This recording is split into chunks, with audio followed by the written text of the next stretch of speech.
देवी पार्वती का स्नेहमय वात्सल्य उन्हें उद्वेलित करने लगता है। जिस शिवपुत्र कार्तिकेय का लालन पालन नक्षत्र लोक तथा सत्यलोक में हुआ था, जो कार्तिकेय कुमार वय में ब्रह्मदेव के वरदान के अनुसार शक्तिशाली तारकासुर का वध करके उन्हें पुत्र रूप में प्राप्त हुआ था, जिस कार्तिकेय ने उनकी मातृत्व कामना पूर्ण की थी, वही कार्तिकेय अगस्त्य ऋषि के आग्रह पर उन्हें छोड़कर दक्षिण की ओर चला गया था। पुत्र वियोग से दुखी माता पार्वती समझ नहीं पा रही थी कि अपनी ये व्यथा वे किससे कहें, कैसे कहें।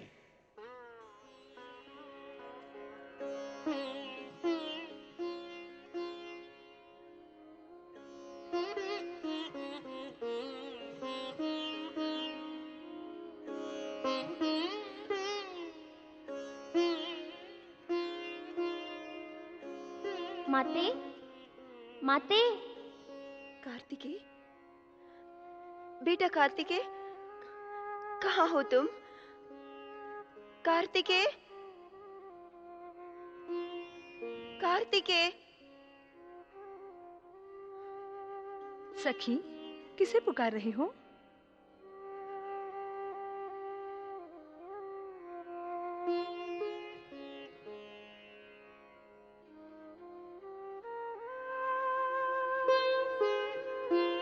सुना नहीं कैसे पुकार रही थी अपने कार्तिकेय को? मानो यहीं कहीं खेल रहा हो। क्यों सखी, बहुत सता रही है कार्तिकेय की स्मृति? नहीं नहीं, मैं तो बस यूं ही। ऐसे ही स्मरण किया जाता है अपने लाल का। जब से वो तुमसे बिछड़ गया है, तब से तुम हमसे बिछड़ गई हो। क्या कह रही हो दिव्या? तुम्हारा ये बात बात पर विनोद मुझे अच्छा नहीं लगता। अच्छा बाबा, अच्छा। क्या आज स्नान करने का विचार नहीं है? आज तुम्हारे लिए ऐसा दिव्य उपटन लेकर आई हूँ कि सारा कैलाश सुगंधित हो उठेगा। वो सुगंध भोलेनाथ की ध्यान समाधि को भी भंग कर देगी। वो दौड़े चले आएंगे। अच्छा अच्छा, अब जाओ तुम लोग, मुझे स्नान करना है। हम तो चले जाएंगे देवी, परंतु फिर अकेले में किसी से बात मत करना। सत्य तो ये है, ममता की गोद भरने के लिए कोई नन्हा मुन्ना चाहिए आपको। दिव्या। अच्छा अच्छा, रोष मत होइए, हम जा रहे हैं।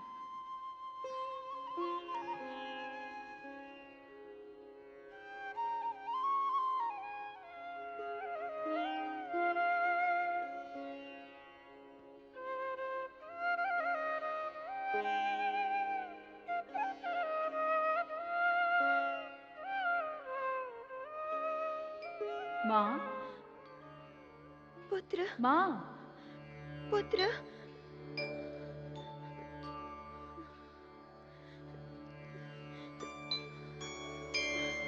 माँ, तुम्हारी आंखों में आंसू क्यों? मैं तो तुम्हारे पास ही हूँ, तुम्हारे अंतर में, तुम्हारी ममता की जगमगाती ज्योति में। मुझे प्रकट करो माँ, माँ मुझे प्रकट करो, मुझे प्रकट करो माँ।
मेरे तनुज, मेरे पुत्र।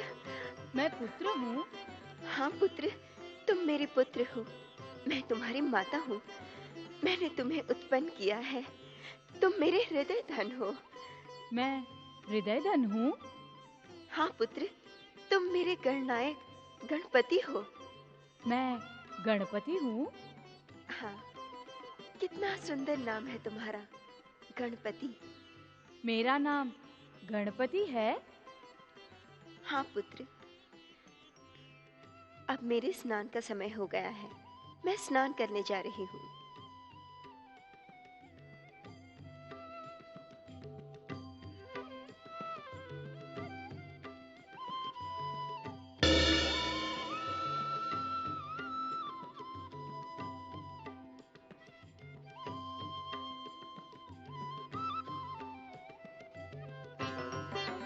ये लो पुत्र, तुम यही द्वार पर प्रहरी बनकर खड़े रहना।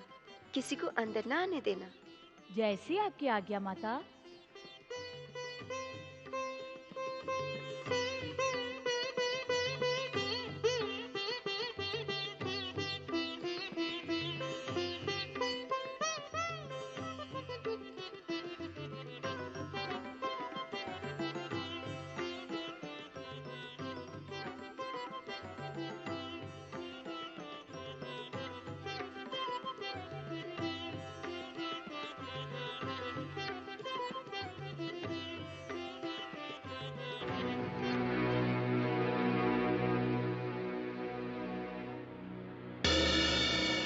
ये बालक कौन है?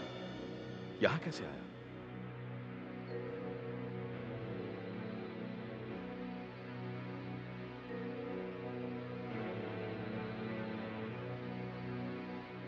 रुक जाइए, रुक जाइए। हमें भीतर जाने से रोकने वाले कौन हो तुम? अपनी माता का पुत्र गणपति। गणपति? किसने बनाया तुम्हें गणपति? मेरी माता ने। वो दंड बालक जानता है तो किसे रोक रहा है? हट जा हमारे मार्ग से। रुक जाइए। मैं यहाँ हटने के लिए नहीं, हटाने के लिए नियुक्त किया गया हूँ। किसने नियुक्त किया है तुझे यहाँ? मैं यहाँ अपनी माता द्वारा नियुक्त किया गया हूँ। मेरी माता के कक्ष में प्रवेश निषिद्ध है। लौट जाइए।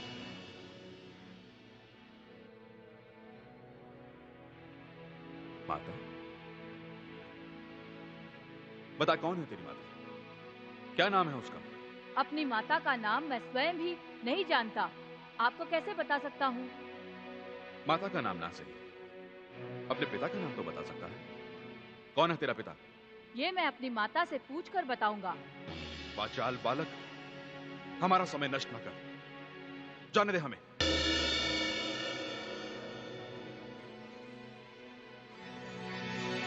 मैं आपसे कह चुका हूँ कि मैं आपको प्रवेश नहीं करने दूंगा। आप क्यों अनुचित हट कर रहे हैं? मूर्ख, ये बता तू कैलाश पर आया कहां से? ये कैलाश है? मुझे पता नहीं था। आपने बता दिया, अच्छा किया। स्थान अति सुंदर है। व्यर्थ बातें ना कर। बिना हमारी अनुमति के तुझे यहां भेजा किसने? हमारे गणों के यहां होते हुए तू आया कैसे? मुझे किसी की भी अनुमति लेने का आदेश नहीं है। यदि आपके भी गण हैं, तो मैं गणपति हूँ। चला जा यहां से। तुझे हमारे क्रोध का अनुमान नहीं है बालक। आप चाहे जितना भी क्रोध दिखाएं, मैं आपसे डरकर यहाँ से हटने वाला नहीं हूँ। दुष्ट, चला जा यहां से, अन्यथा तो जीवित नहीं बचेगा। बड़े क्रोधी प्रतीत होते हैं आप। व्यर्थ विवाद न कीजिए, चले जाइए यहाँ से, अन्यथा। देखा ये डंडा? धृष्ट बालक, ले अपनी करनी का दंड।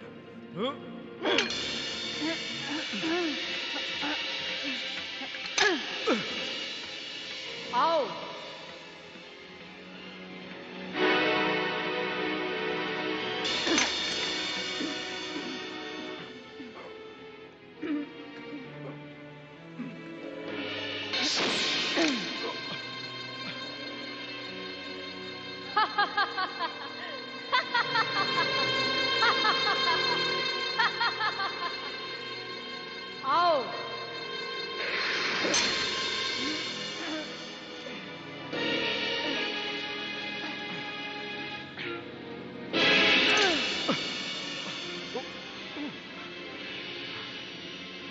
देखा डंडा?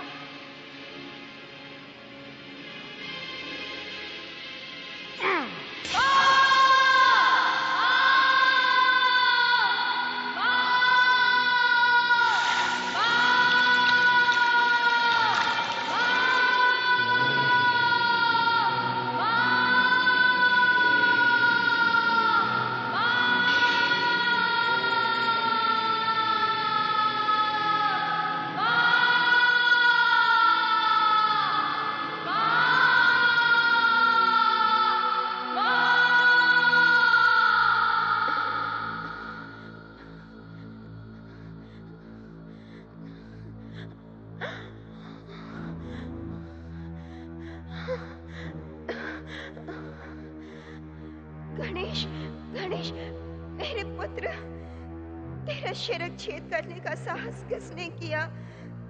किसने मेरे लाल की ये दशा की? मेरे पुत्र पर यह प्राण घातक प्रहार करने वाला मेरे क्रोध से बच नहीं पाएगा। किसने किया है मेरे पुत्र की जघन्य हत्या का घोर अपराध? गणेश, इस सुदंड बालक को हमने दंड दिया है पार्वती।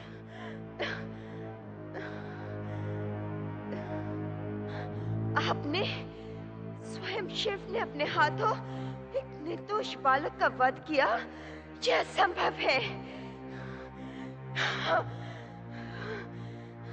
हमें ज्ञात नहीं था कि यह बालक तुम्हारा है पार्वती। जब यह अनुशासन तथा शिष्टता की सारी सीमाएं लांघकर हमारा अपमान करने लगा, तो हमारे सामने इसके अतिरिक्त कोई उपाय नहीं था।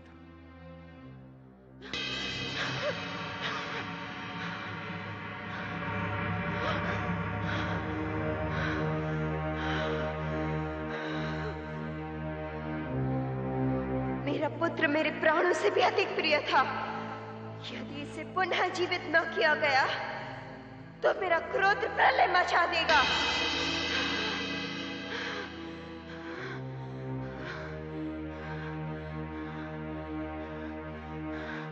मैं प्रलय मचा दूंगी। क्षमा करो देवी, उमा भवानी, क्षमा करो। माते, क्षमा करो माते, क्षमा करो। हम पर कृपा करो महामाया, क्रोध शांत करो। हम आपसे प्रार्थना करते हैं माता, कृपया शांत हो जाइए। हम पर दया कीजिए माता। दया करो माता, क्रोध शांत करो माता, दया दीजिए, अन्यथा। विष्णुदेव, बालक को जीवन दान देना तो संभव है, परंतु कटा हुआ शीश प्राप्त करना असंभव है। शीश गोलोक पहुंच चुका है। इस विकट समस्या का समाधान आप ही कर सकते हैं महादेव। जगत कल्याण के लिए बालक को प्राणदान देना ही होगा। आपकी कृपा दृष्टि से सृष्टि का निर्माण हुआ है। आप चराचर के स्वामी हैं। आपके लिए कुछ भी असंभव नहीं है भोलेनाथ। जो कुछ भी होता है वो विधाता की रचना के अनुसार ही होता है। बालक का शीश प्राप्त करना तो असंभव है, जीवन दान अवश्य किया जा सकता है। इस कार्य के लिए आपको मेरी सहायता करनी होगी श्रीहरि। आप आज्ञा दीजिए महेश्वर। जगत कल्याण हेतु मैं हर सेवा के लिए उपस्थित हूं। आप उत्तर दिशा जाइए। जो भी प्रथम प्राणी आपको उत्तराभिमुख मिले उसका मस्तक ले आइए। जो आज्ञा महेश्वर।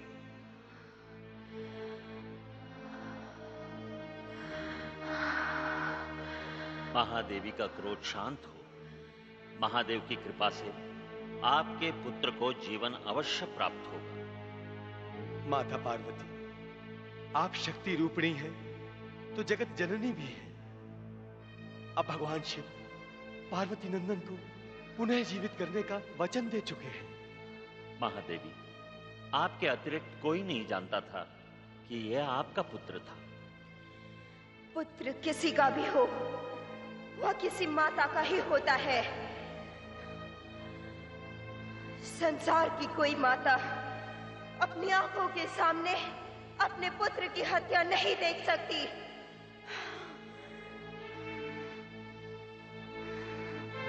जगत कल्याणी माता, हम सब आपसे करबद्ध प्रार्थना करते हैं, हम पर कृपा कीजिए, अपना क्रोध शांत कीजिए। जय शिव शंकर, जय महादेवी पार्वती। भोलेनाथ, आपके आदेशानुसार पारिजात धारक ऐरावत का शीश लेकर उपस्थित हुआ हूं।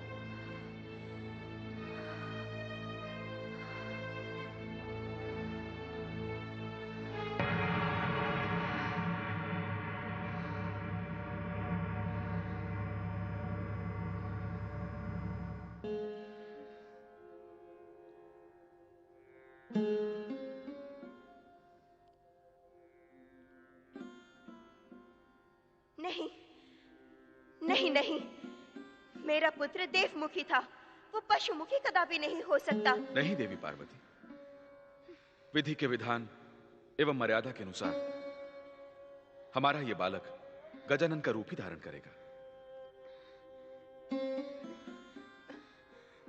इस विधान को स्वीकार कीजिए देवी।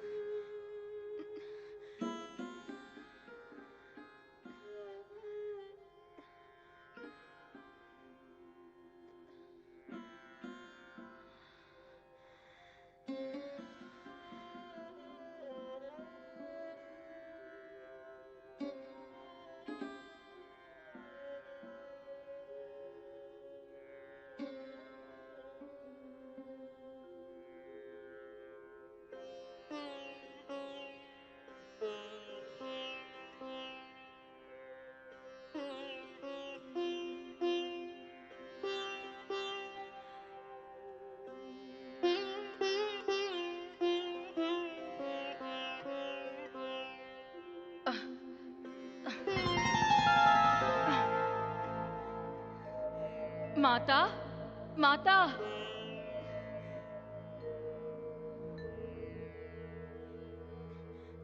नहीं नहीं, मेरा बालक ऐसा कुरूप नहीं हो सकता। प्रभु, मेरे साथ ऐसा अन्याय क्यों? देवी पार्वती, हम सबकी दैवी शक्तियां इस बालक को प्राप्त होंगी। हम सब देवतागण गजानन गणेश को अपना पूज्य स्वीकार करते हैं। देवी, जिस गजानंद को आप कुरूप कह रही हैं, वो अपने भक्त जनों में परम प्रिय होंगे, इसमें कोई संदेह नहीं है। कैसे संदेह न करूं? ब्रह्मा, विष्णु, महेश, आप सभी के वाहन पशु हैं। ब्रह्मा का वाहन हंस, विष्णु का वाहन गरुड़, शिव का वाहन वृषभ, शक्ति का वाहन सिंह है। यह सत्य सिद्ध करता है कि पशुओं को देवताओं के वाहन का पद प्राप्त हुआ है। क्या आप मेरे पुत्र को गजमुखी बनाकर उसके दैवत्व का अपमान नहीं कर रहे हैं? कदापि नहीं।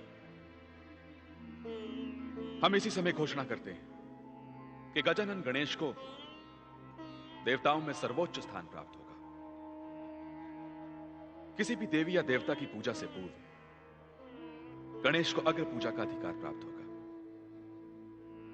दानव या मानव ही नहीं, देवताओं के लिए भी शुभ कार्य करने से पूर्व गजानन गणपति की पूजा करना अनिवार्य होगा। जो ऐसा नहीं करेगा वो किसी भी देवी या देवता की कृपा का पात्र नहीं होगा।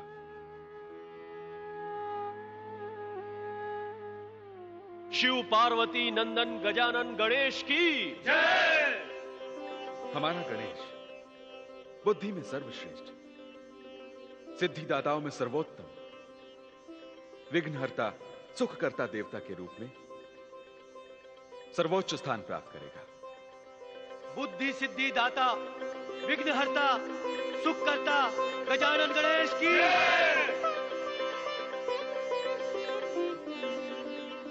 प्रभु, माता, मेरे लाल, मेरे गणेश। माता, मेरे इस रूप को आपने सच्चे हृदय से स्वीकार किया है ना? हाँ गणेश, तुम्हें सर्वोच्च पद पर देखकर मेरा हृदय हर्ष तथा गर्व से खिल उठा है। भगवान शिव शंकर, आप मुझे कितना भी बड़ा पूज्य पद प्रदान करें, परंतु मेरे पिता के नाते आप मेरे आराध्य हैं। अब तो आपने मेरी उद्दंडता को अवश्य क्षमा कर दिया होगा। हाँ गणेश, अपनी उस भूल के लिए हम तुम्हारी माता से क्षमा प्रार्थी हैं। क्षमा कैसी महादेव?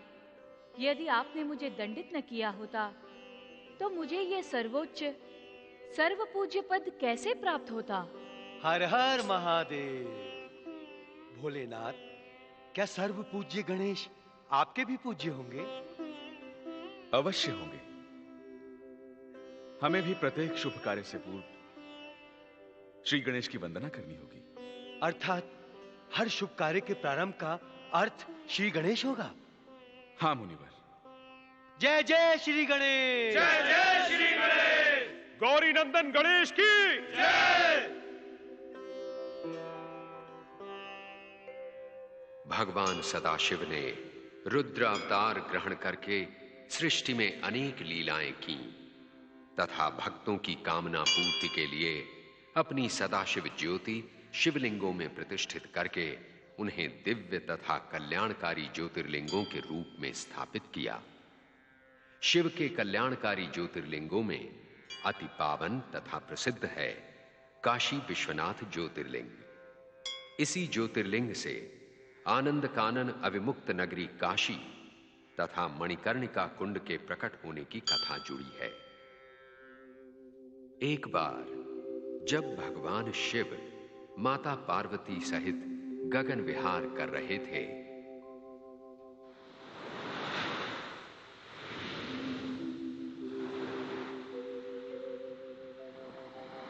क्या देख रही हो देवी? आपकी आज्ञा से ब्रह्मदेव द्वारा निर्मित इस सृष्टि का अवलोकन कर रही हूँ स्वामी। सृष्टि का अवलोकन? शिव संगिनी, तुम तो शक्ति का अवतार हो। सारी सृष्टि के कण कण में शक्ति समाई हुई है, फिर अवलोकन कैसा? शक्ति का अवतार होते हुए भी मैं हिमवान पुत्री पार्वती हूँ स्वामी। आपकी लीलाओं से चकित एवं अभिभूत होती रहती हूँ मैं। स्वामी, इस समय मेरे मन में एक कामना जागृत हुई है। कामना करना तो उमा तुम जैसी कामिनी के लिए स्वाभाविक ही है। कहो उमा, संकोच न करो, कहो ना देवी, क्या कामना है? एक अद्भुत नवीन सृष्टि के निर्माण की कामना, जिसे आप ही मूर्त रूप दे सकते हैं स्वामी। इस कामना के पीछे कोई विशेष उद्देश्य तो अवश्य रहा होगा देवी। ब्रह्मदेव द्वारा रचित इस ब्रह्मांड में रहकर मुझे वह अनुभूति नहीं होती जो आप जैसे महान योगी को स्वामी के रूप में प्राप्त होने पर होनी चाहिए। प्रभु, मैं उस आनंद की आकांक्षिनी हूँ जो आपकी अभिन्न संगिनी मुझको आपके साथ रहने पर प्राप्त हो। देवी पार्वती, कहीं ये हमारी निरंतर ध्यान समाधि में उपलम्भ तो नहीं है? हम तो निरंतर ध्यान समाधि में लीन रहते हैं, तथा तुम हमारे सम्मुख खड़ी होकर ये सोचती रहती हो कि कब हमारा ध्यान टूटे और कब तुम। आप तो अंतर्यामी है विश्वेश्वर, संभव है यह आकांक्षा उसी का परिणाम हो। मैं स्वयं नहीं जानती इस नवसृष्टि कामना के पीछे क्या कारण है। बस इस कामना पूर्ति के लिए प्रार्थना ही कर सकती हूँ। हम तुम्हारी ये कामना अवश्य पूर्ण करेंगे पार्वती। हम एक ऐसे स्थल की रचना करेंगे जो ब्रह्मांड में होकर भी ब्रह्मांड से मुक्त हो, जो ब्रह्मा द्वारा रचित त्रिगुणात्मिका सृष्टि से बाहर हो, जो आकाश तथा भूमि दोनों पर अवस्थित हो।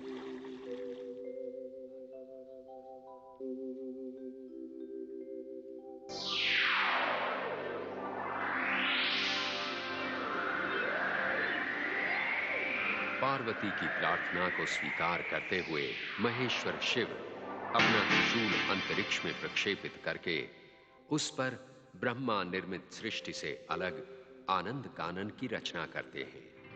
ये आनंद कानन अद्भुत, आनंद प्रदायक, सुंदर तथा मनोहर था। पार्वती इसे देखते ही विमुग्ध हो जाती हैं। इस आनंद कानन का अन्य नाम था काशिका, अर्थात मुक्ति नगरी काशी। ये आनंद कानन है देवी। आओ, तुम्हारी कामना की पूर्ति के लिए यहां आनंद विहार करें।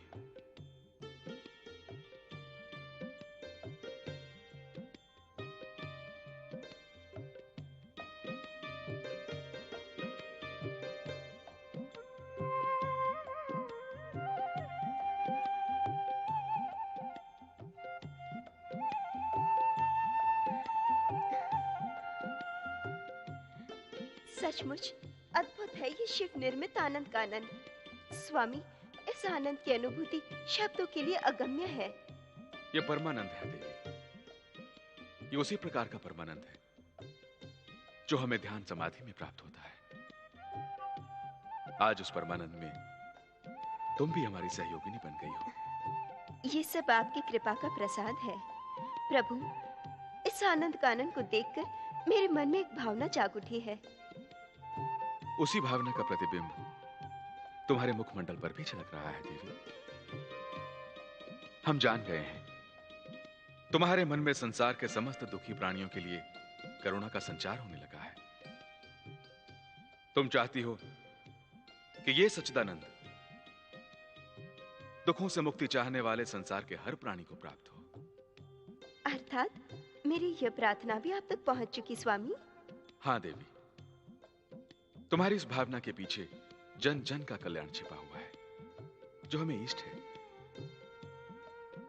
सच पूछो देवी, तो आनंद कानन का निर्माण हमने जन जन के कल्याण के लिए ही किया है।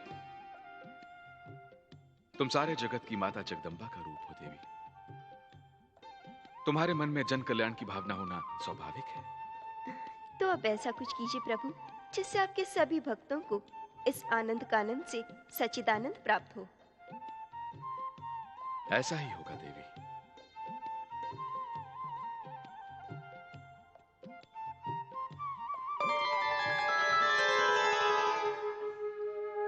मेरे लिए क्या आज्ञा है परमेश्वर? वेद पुरुष, आप अपने तपोबल युक्त निश्वास से अपौरुषीय वेदों को प्रकट करें। वेद इस समय सत्य लोक में है। पृथ्वी वासियों में कर्म उपासना तथा ज्ञान का प्रकाश प्रसारित करने के लिए आनंद कानन में वेदों का होना अति आवश्यक है। जैसी आपकी आज्ञा परमेश्वर।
नमः शिवाय। ओम नमः शिवाय। ओम नमः शिवाय। ओम